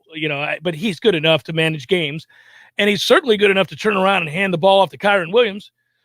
So that's therein lies the whole situation. They're going to turn and hand the ball to Kyron Williams because he's really freaking good. Oh, yeah. And they've got, yes, to some degree, a lot of guys making a start for the first time, or maybe have played precious few starts along the offensive line, but they've gotten time. I mean, they have a couple of juniors and seniors there, but there's a freshman, and it's a freshman left tackle. Maybe that accounts for something. Obviously, if you're a freshman left tackle and you're starting, you had to have been an elite player coming out of high school. There's to go to Notre Dame, first of all, along the offensive line, and then to start with this group is something. Sure, but is Jermaine Johnson good enough to make you pay if you are not physically mature and or up to speed? Because we have had little to no players like that since Brian Burns or DeMarcus Walker, and even Brian Burns was kind of a part-time guy in that role. Mhm. DeMarcus, you could hang your hat on DeMarcus week in and week out here when he was at Florida State. We haven't had anybody who can make you pay if you're not up to speed.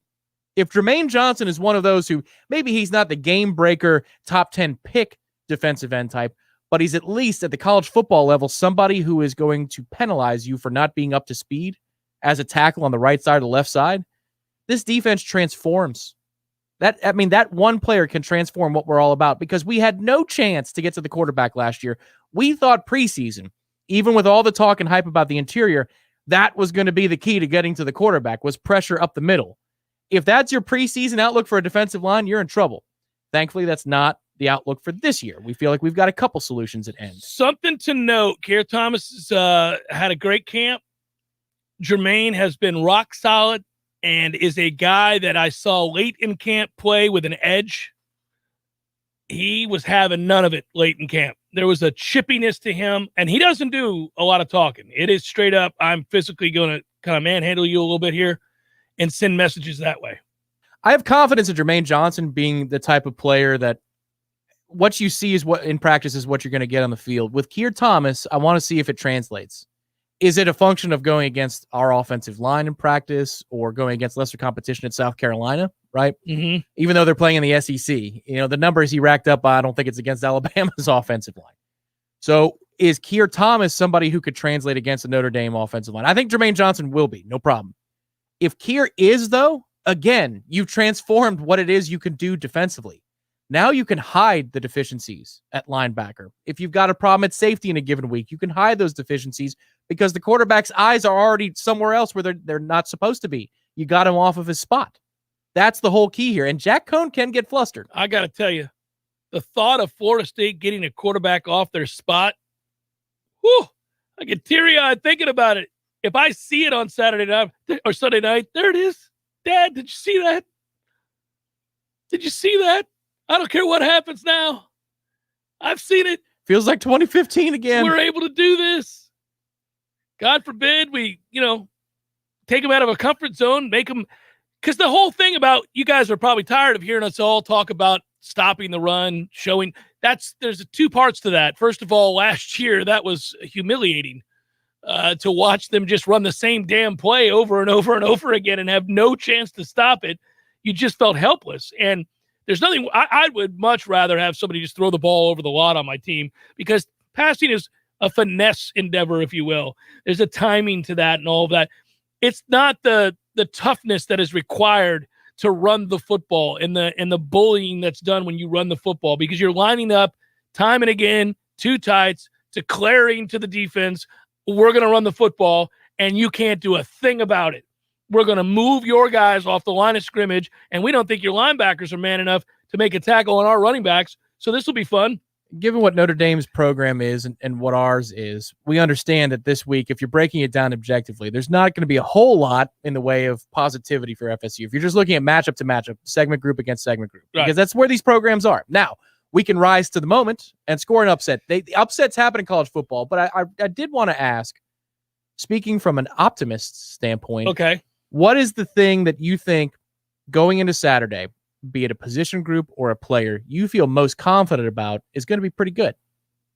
Is there a player? Our secondary. Okay, the whole thing? The whole thing. I like our secondary an awful lot. We've fallen into that trap before. You believe it's real this time? No. Well, listen, no secondary. I don't care if they're all Americans.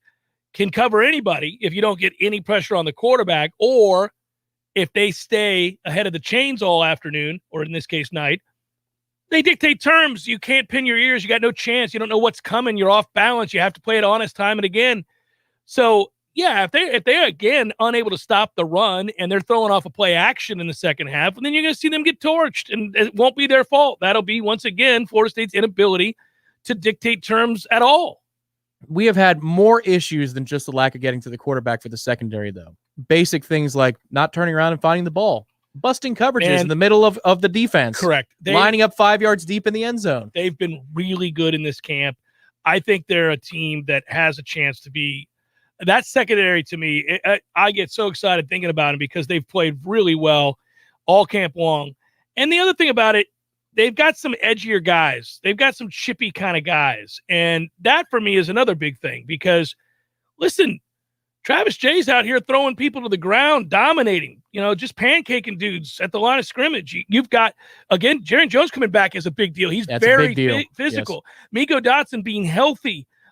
He plays with an air of confidence and toughness to him. Those safeties that we keep talking about that we really, really like. I mean, Shaheem Brown will hit you. Yeah, Kevin Noles will hit you. They got some guys now. Yeah, at corner, I feel a lot better than I do at safety. I know we've got a lot of bodies at safety. I just don't know how many are capable, and we're going to find that out pretty soon because that's the area that's got to work in concert with the linebacker group if you're talking about covering the middle of the field and whether or not we're good at it. I mean, nickel corner can play a role, but still, you got to have great communication between your safeties and your linebackers if you're worried about, say, I don't know, the Notre Dame tight end game and using the seams, right? So those guys have to have their P's and Q's in order. But at corner, you've got 5 or 6 viable options. There's no doubt about that. Jerrion Jones, yes, now that he's healthy. Yes. You've got Travis Jay, Kevin Knowles, Brownlee, Miko Dotson. Yeah, I'm sure I'm forgetting 1 or 2 players as well. But they've mixed a lot of bodies there with the first and second team throughout camp, and all of them looked apt. All of them looked capable of getting downhill and making a play on the perimeter. That's also something we've been lacking in for some time. Saw it in the spring game, too.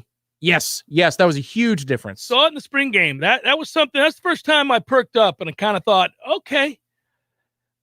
Trying to figure out just how much more aggressive and physical and confident they'll be is very difficult because when you last saw them in a game, they were really none of those things. But yet, albeit in scrimmages and practices against our own personnel, they have very much been that. They have transformed themselves in that way. They did it in the spring, and they did it in this camp.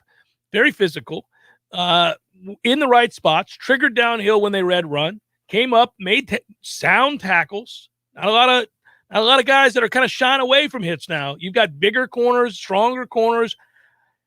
Yeah, that's an area of strength. So to answer your question, that's the segment group I feel best about on the whole. I also love our starting. Our front four is fine. I mean, I really like. I shouldn't say love. I like the front four. Well, given what we're trying to do, you love them, right? Yeah, Where we are. Yeah, from where we are. Yeah, I like them. And then I think another area. Well, so the 2 areas that you would worry most about, and I guess this is real progress. I mean, it has to be seen as nothing short of real progress. I'm most concerned about our wide receivers and our linebackers. Now, the linebackers part's not real progress because we were pissed and worried about that for the last 2 years, and it came to pass. But the fact that I didn't say offensive line there first is progress. Yeah. They've gotten decent enough to where, I mean, they're not good, but they're decent enough to where that's not the first thing that stands out to me. I know what you guys kind of bickered about it on Tuesday Seminole Headlines, but I think it is fair to say it's somewhere either 7 or 8 players that you feel okay about. You feel okay. If one guy goes down, of course you don't want to lose DLT or anybody really in the starting 5, but you've got some reserves that you can turn to, at least 2 of them. And before it was like we feel good about 3 players total, maybe 4, and you got to field 5 at a time. But the depth is slowly building, and then the cavalry is coming as long as we continue to get those signatures and the verbal commitments do turn into ink on paper. Here you go, by the way. I didn't want, just because you were right to bring it up, and we've talked a lot about the players that are on the other end. Go back to that defensive backfield and players that you feel pretty good about. Okay. Pretty good to very good. You ready? Akeem Dent. Pretty good. I don't know. Pretty good. I don't know. Pretty good. Yes. All right. That's you. Kevin Knowles. Yes, absolutely. Now, again, some of these guys are going to be asked to do a lot less because they're very, very young. But Sidney Williams? Yeah. Okay. Right. Travis Jay? Definitely. Well, if he can get healthy. Sidney Williams might be okay. I don't want to, it's different than Dent. Dent, I'm just, man, he hasn't found a home yet. And I know that Mike was, effusive 2 weeks ago, but I do need to see it. Okay, Miko Dotson. Yeah. You know what? Fall camp has helped me with that one. Obviously, he's healthy, but okay, yes. Okay, so now here's another one who we would like, and we've seen some. He's been back at practice. He's just got to get healthy enough to be out there and have the win. But Demore Tate. Right. Keep forgetting about him. Jarian Jones, who I just brought up. Demore's going to be a reserve this year. Yeah, but yes. Yeah. He might get an opportunity too. He'll probably get an opportunity. Jarvis Brownlee. Yep. Forgot about him. Mhm. Nice player. Solid. Okay. Renardo Green. Maybe. Brennan Gant. Maybe. Shaheem. Yeah. Oh, yeah. Well, now you're at safety. Yeah, I'm with you there. Shaheem Brown, without question. I don't know who else I'm forgetting here, but that's a lot of guys. Jeez, we just named I don't know if you said Jerrion again, but I did. Yeah. That's a lot of guys. Right. Jerrion, Brownlee, Noles, Jay. You got 4 corners that I feel quite good about. Yeah, and then I think if you go from defensive back to defensive end, Jermaine Johnson. Yep. Obviously. Keir Thomas, obviously. At least to set the edge against the run, maybe more. They're big guys that keep coming back to that. 275 and 265. Yeah, that's going to work. That's nice. Mm-hmm. I don't know that you have anybody else there that you feel. I'm not a Marcus Cushney guy. Maybe Peyton. Maybe. Yeah. Okay. If it's 3rd and 14, put him on the field. Patrick Peyton. Yeah. He's light, obviously. Right. But yeah. You can match him on a guard and put Jermaine and Keir out there. I can tell you they love him. Right. I know for a fact they love him. They think he's going to be a star. So you just got to get him bulked up. They really do like him. You could combo those guys with, even Jay, you could bring in certain pressures or Amari Gaynor or something like that on 3rd and obvious. There's a lot you can do with what we have. Something to note here, too, and I'll leave it alone. I'm focusing a lot on this defense, clearly, for a lot of reasons, and they have to slow Notre Dame down in the run game. You know who's going to get repped? He's going to get in there. You're going to see him play, and people are going to be like, who's that? Number 44, Joshua Farmer. Mm-hmm. Looks the part and can play. Ira's a big fan of him. Well, I am too. And if you watch him carefully, you see now it's rare that a freshman is going to go out there as a defensive tackle and be able to do a lot because, again, he hasn't had the 2 or 3 years in the weight room and the diet and all that. But he's 6'3", 6'4", 290 as a freshman. He's built right. Yeah. He's got heavy hands. He'll move you. If you stay healthy, you don't need a ton of reps there either because you've got Lovett, Big Coop. Fabian Fuller, Lovett, Big Coop, Dennis Briggs. Not Fuller, excuse me, Dennis Briggs. He's been the stud. Mm-hmm. And then Malcolm Ray every once in a while can make a play for you. But, when you're trying to add up the extra reps to get to a game total, you get to about the 4th or 5th position in the defensive interior. That's all you need to have at a Farmer. And that's what, 10, 15 snaps a game? Yeah. That's plenty. You know what hurts my heart, by the way, you should know? That True Thompson never did. I tried. You tried. You did. Just didn't happen. Still have faith. You got to have faith like I do with Jordan Young. You never know. I think you know. One shining moment changes everything. I think you know. It's Jeff Cameron Show, 93.3 Real Talk Radio and Warchant TV.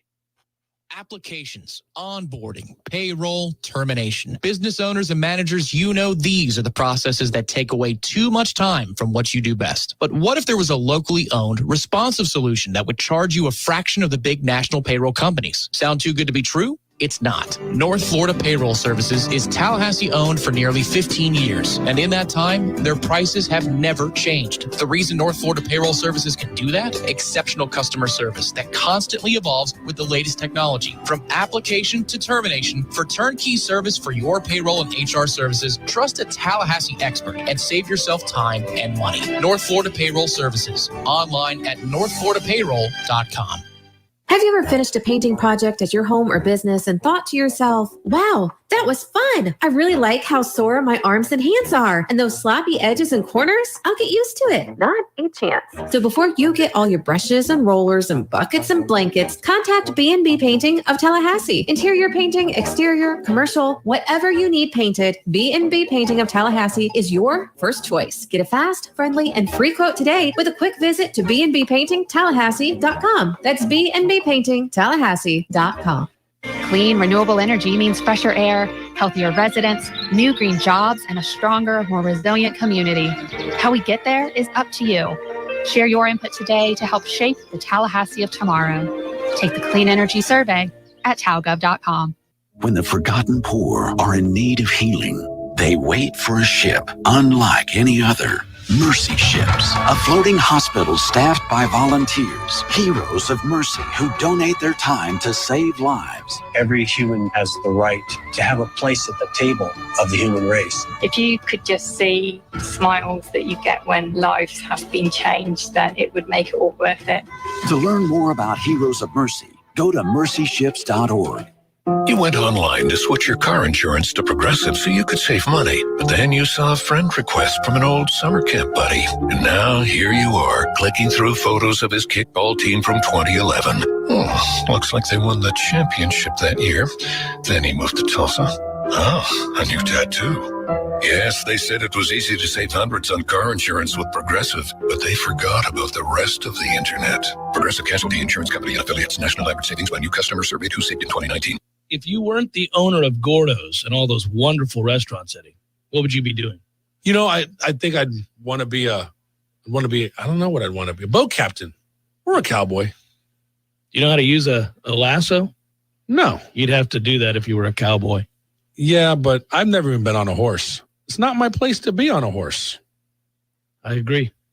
And the horse thanks you. Gordo's, bringing the flavor and flair of Cuban food to Tallahassee since 1996.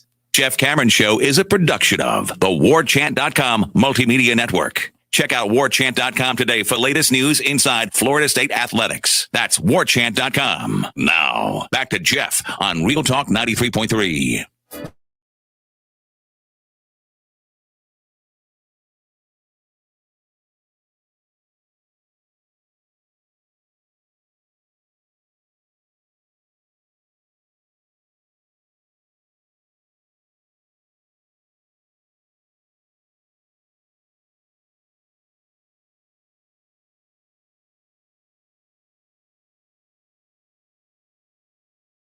Money and headaches today. Head to northfloridapayroll.com. It's time for, how you say, with the pitching, probables? But before I do, listen to some of these numbers. Shohei Ohtani has more stolen bases, 22, than Tim Anderson, who has 17. He has as many home runs, 42, as Juan Soto and Mookie Betts combined. He has a better strikeout rate on the mound, 10.89 per 9 innings, than Walker Buehler. Trapper keeper. He has a better ERA plus than Zach Wheeler. And one executive said about Shohei, never in any sport has there been somebody who made this kind of an impact on both sides the way that he has this year. I don't know who you could even compare him to in our game. That includes Babe Ruth. Shohei leads the league in slugging at .618. If you put him on the mound, he's 16 percentage points away from leading the league in lowest slugging percentage allowed. It's insane. There's a number for every day that you would look and realize that Shohei Ohtani is the best player in baseball. It's not even close. When are we going to find out that his birth certificate is wrong like Danny Almonte's? Pirates, Cubs are in inning 2 without a score. Stephen Brault pitching for the Pirates, Alec Mills for the Cubs. Cool that we dropped the pop-up in the 11th inning last night to lose the game. Infield fly. Been there. Subway Series. Luis Castillo. It's a toughie. Orioles, Yanks, John Means, Nestor Cortez Jr., Mets, Nationals. What a comeback for the Phillies yesterday, who seemed to make a living out of coming back on the Nats. Mets will try their hand at it. Rich Hill and Sean Nolan. Rich Hill's nickname is amazing. Can't say it here. A's, Blue Jays, Sean Manaea and Alex Manoah. Nice. Indians, Red Sox, Cal Quantrill, Nathan Eovaldi. We got the Tigers and the Reds, Tyler Alexander, Vladimir Gutierrez. Twins, Rays, Randy Dobnak.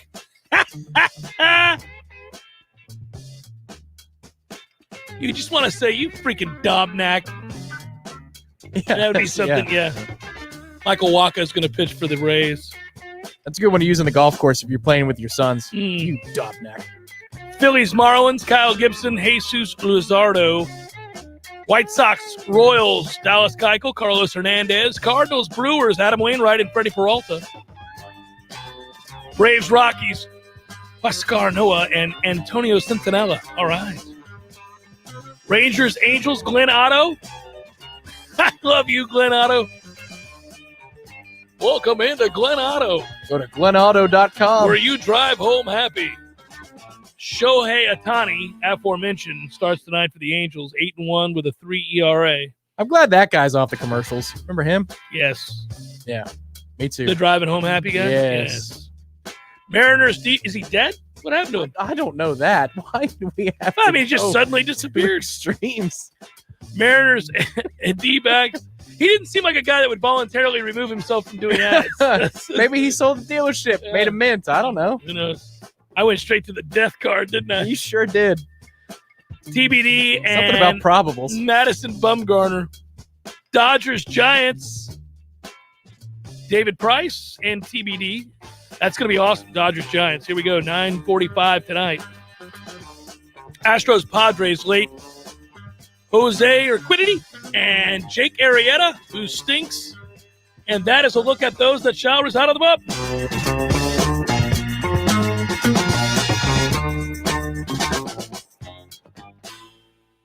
Another executive about Shohei Ohtani, quote, if he hung it up after this year and only this year and he never played again, we would be talking about him for a very, very, very long time, even still. I think that's true. Yeah, that's true. Yeah, of course. What's the precedent? It's crazy, right? It is really, really nuts. And getting back to the stuff that I said earlier today that made me happy. Slugging is climbing. Strikeout rate sinking. 16 consecutive years in baseball, the strikeout rate rose. It's the first time since these last 16 years that it will be below the year previous. This is working. They got it right. I admire your steadfastness with baseball.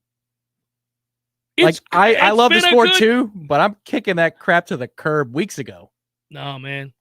I'm still watching baseball at night. I'm going. I listen, you can have both. I know. Right now it's we're that new car smell, baby. We didn't have that car last year. I love it. I love it too. And believe me, I'm going to be watching more football than baseball. But I do think that the game has improved since they've implemented these rules changes, and this is what baseball needed. We were all hopeless a little while back. Who knew that all they had to do was enforce rules that were already on the books? It's the first point of the Triforce. Now you've got to eliminate the shift, and then robot umpires, and you've got yourself a product. I'm looking at Wander Franco. You were mentioning him. The record's absurd with him. He's reached base again, 33 games in a row. Is that any good? Yeah. You know who's never done that before? Nolan Arenado, Jose Abreu, Buster Posey, Andrew McCutcheon. None of those guys ever did. Hey, easy on Buster. We Buster. hail the Buster here. We do. Absolutely we do.